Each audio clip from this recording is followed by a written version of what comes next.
Hello and welcome to With Winning Your Mind. I am Troy Basham along with Lanny Basham, the founder of Mental Management Systems, and we are having a discussion here beforehand that we thought we'd just open it up to you, and that is, what do you do if you think you have target panic in archery or the yips in golf or some version of that in your sport?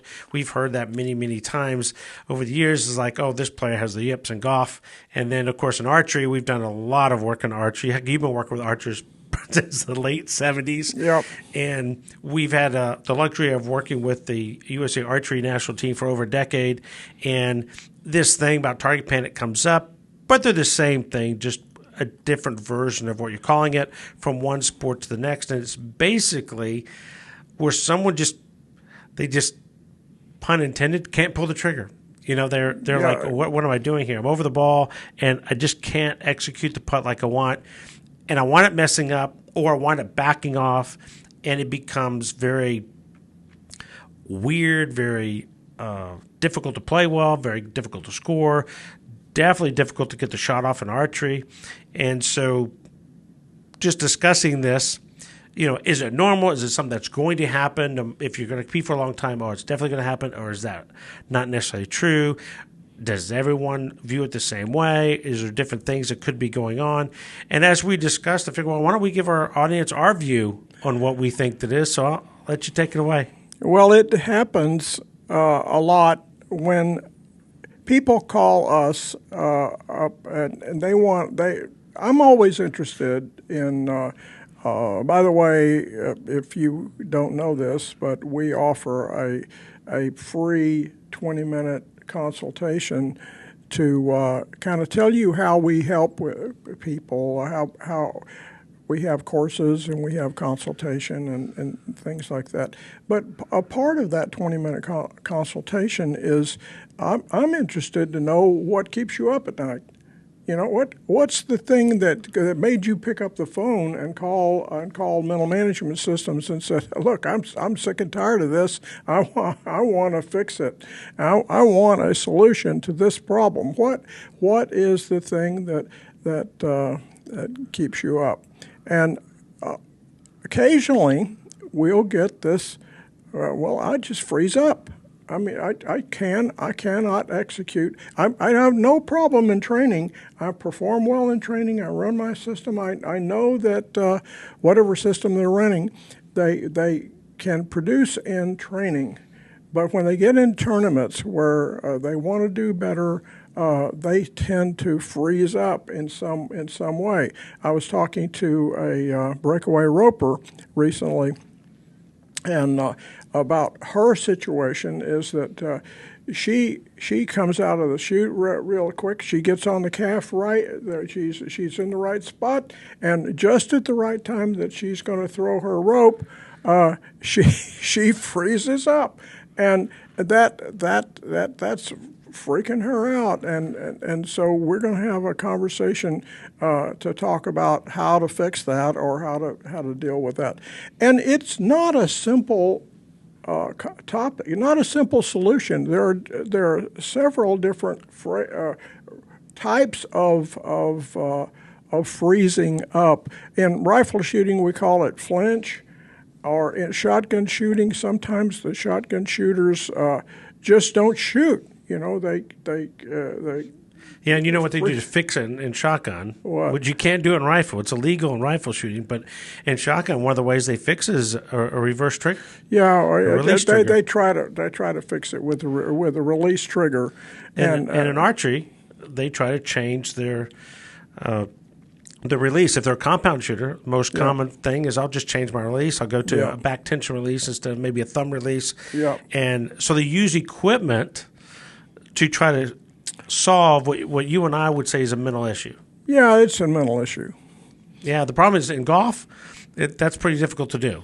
No, you can't really do it, and I guess you could change your rope if you're a roper, but that's not going to solve the problem. So let's talk about various experiences that you've had with this issue. I know that you have a product that we sell to archers, an online course that we sell to archers. So I'll let you start, and then you can throw it back to me when we get rolling here. I took this topic and ran with it in archery, and so it's called target panic: the truth and myth about target panic. I think it's more of a myth than it is true. I don't deny that what you're discussing and we're talking about today is a legitimate thing that people suffer from. I can't get the shot off. And I'm sure if you look back over your career, I know I can look back my career and I can pick some times where that actually happened. And usually it happened in the big events, like the most obvious is the Olympic trials. Could not get the shot off. It would just sit there and I could not get the trigger to move. My finger would not move. And that happened.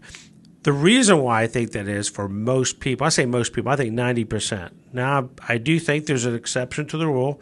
Everyone has an exception to the rule. There's a couple of people I've worked with that I think would meet an exception. But for 90% of you out there that are suffering from this particular thing or have a version of this type of freezing and not being able to go before you need to, I just can't putt, or I just can't move, right before I'm about to call pull, and you're a sporting clay shooter, it's probably not a good thing. For me, I make the case that most of the time someone is worrying about what the result will or will not be right before they go into action. They care more about what it might be versus than following a process. If you were to run a mental, defined, rehearsed practice to where it's mastered, to where I can take what I'm doing in training, go in a competition, make that the priority, if you can do that, it becomes very difficult for you to fall into a target panic type of scenario. And that's what I basically talk about in that audio series, which is available on our Patreon channel. So if you want to go to Patreon, you can click on that, and depending on what version you have, depends on what audio products are available. But that is the best way to get our information. You have an online course too that they can take. That's through the mental management website. Yeah. But when you look at it, there's a couple different ways you can get access to it. The main thing the point I'm making is that most people, when they're going into an action, whether it's a basketball player about to make a free throw, a golfer about to make a putt, a rifle shooter about to shoot a shot, if I'm more concerned about what the result's going to be or not going to be, the difference is, what is it going to be? I have to make this. What it's not going to be, what if I miss this? Then you are going to not run the same mental process that you normally do, which probably will mean that you'll risk having a different technical process, which is going to affect the result of the action. So what if we took care of the mental, body follows the mind, trust that it's going to work out, knowing that there's no guarantee that it's going to work out every single time. But if you do it the majority of the time, over your course of your career, you're going to have some really good results. Yeah, I think, looking back on my career, I remember having a problem with this. And I was in college. I would dip right before I shot. In other words, I've got a good hold in standing, and all I have to do is pull the trigger, and I get a 10. And all of a sudden, right before I shot, the rifle would move as I pulled the trigger, and when it did, it almost always went down. And so I would look in the scope and that's an 8 at 6 o'clock. And you do that a couple of times, and you really ruin your score. And so I took that all the way. Was unable to solve it in college. And when I got to the Army Marksmanship Unit, I arrived in the fall of the year, and we were able to shoot at 50 meters. And I had so much to learn about reading wind at 50 meters that I was kind of got out of it until the winter came, and we went back into the 50 50-foot range, and we were training on. We didn't have the indoor 50-meter range like they have now. We had to train inside at 50 feet, and so now I'm back in the same environment that I had in college, and it started to show up again, and I thought, oh, what's going on here?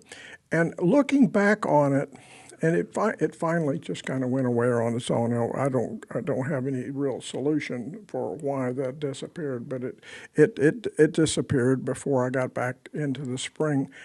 But looking back on it, the reason that happened was exactly what you were talking about. I was afraid to shoot.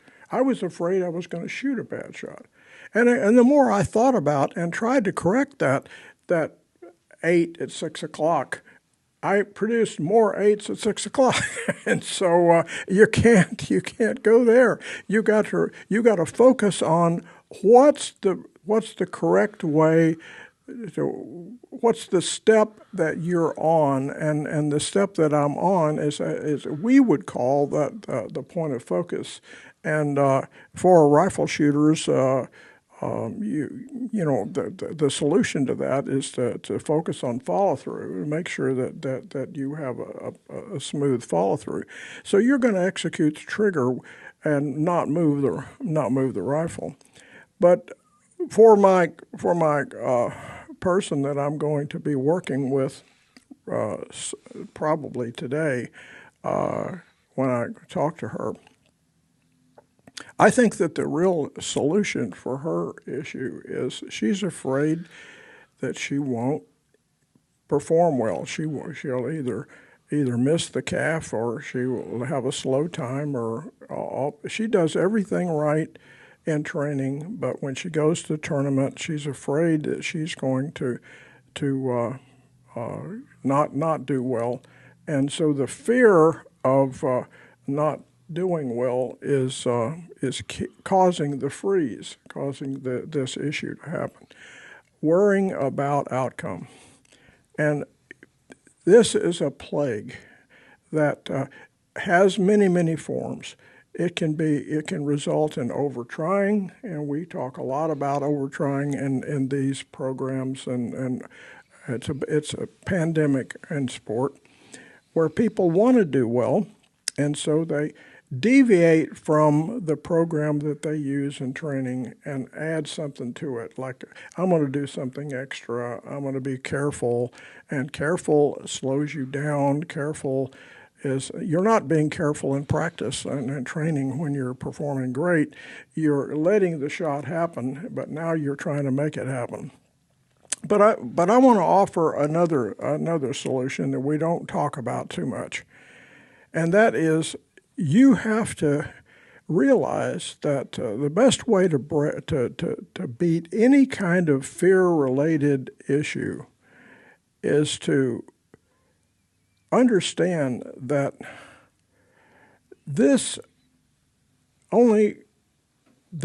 when you can look at an attempt, whatever it is, as a learning experience instead of a life and death situation, I know that you're rewarded based on score. I understand that. But if you change your mindset to what's this going to teach me? I mean, if only two things can happen. Either you're rewarded with a good performance, which is really what you want. But how many times when you make a mistake, you learn from the mistake? That's valuable too. And learning from a mistake, making a mistake is not a mental error.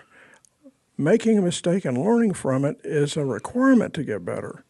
And you have to have some of those. Well, you're not going to get there if you're afraid to make a mistake. Being afraid to make a mistake is a major cause of freezing up. So you've got to change your mindset to say, I'm not afraid to make a mistake because I'm going to learn from this mistake. So you go at it with that attitude. I'll accept whatever happens. I'm going to run my system we creating the combination of creating a system that is uniform and like we teach, and being willing and okay if you to learn from the mistakes that you make, and you're not afraid to make them, I think you'll reduce the probability that this will happen. It's just very difficult to do in certain events. If you're in a big event, like if you're a quarterback and it's your first time ever at the Super Bowl, it's more difficult to do what you're suggesting. No question about it. I've been in the league for 10 years. The first time I've gotten here, what's the probability I'm going to be back? That's probably a logical thing that you would think would go through someone's mind. No different than the summer games are coming up. You know, someone's never been there. They're thinking, wow, I mean, this might be the only time I'm here. So the temptation to focus on the environment is higher. But you're right. The first step you have to do is you have to make execution the priority. Following a process, trust is going to produce a result as opposed to trying to do the result. Second thing you're hitting on is you have to be okay with failure, because anytime you fail is a learning opportunity that you can actually excel in the future. It's going to be for your future benefit. Maybe it's painful in the moment, but it's going to be very beneficial in the future. Not saying that you're purposely doing it.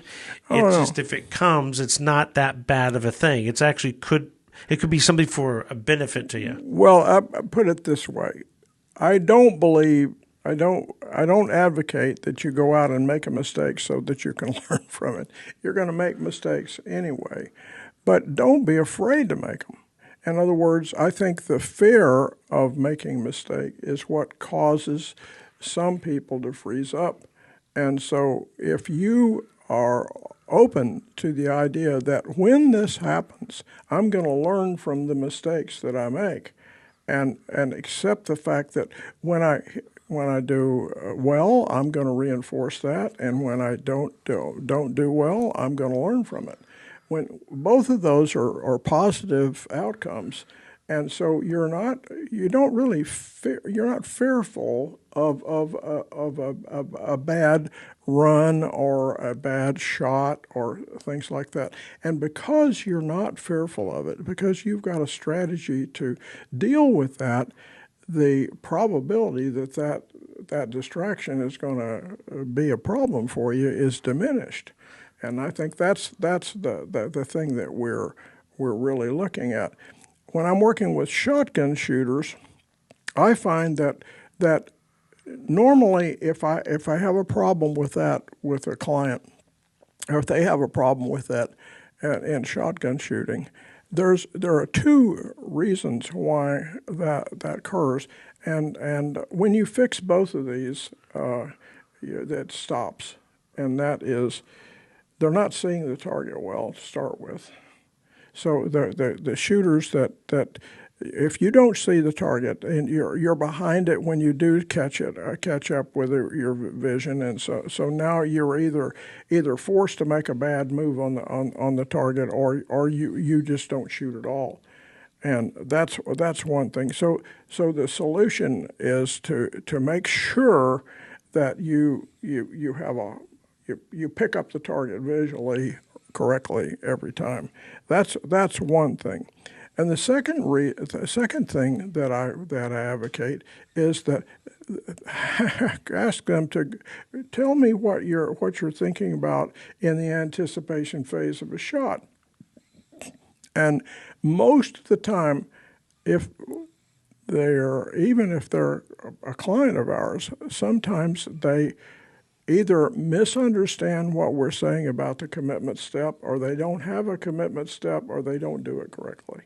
Because a commitment step being committed to a shot can be a fix for this with shotgun. And having I got this feeling before, in the preload phase of the shot cycle is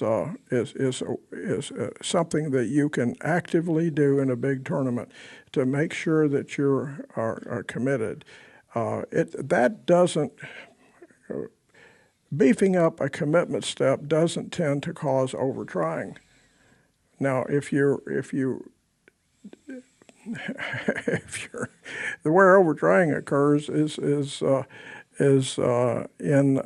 you're doing something extra, something different from your normal process, and that can cause you to slow down or to have erratic motion.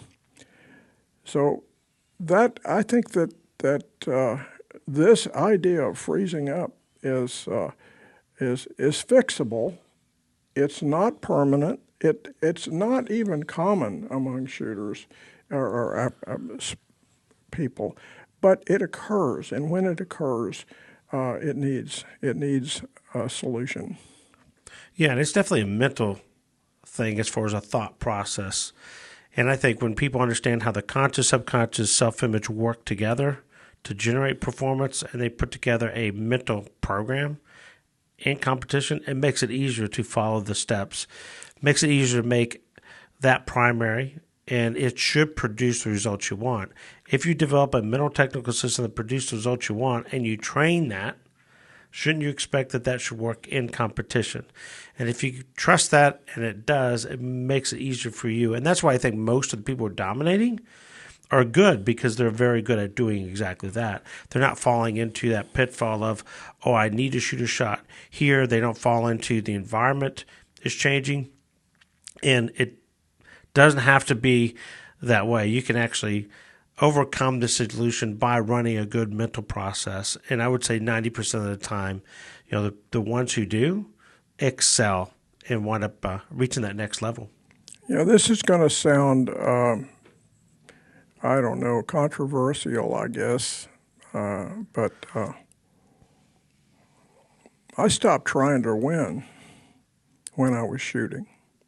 I stopped trying to beat my teammates.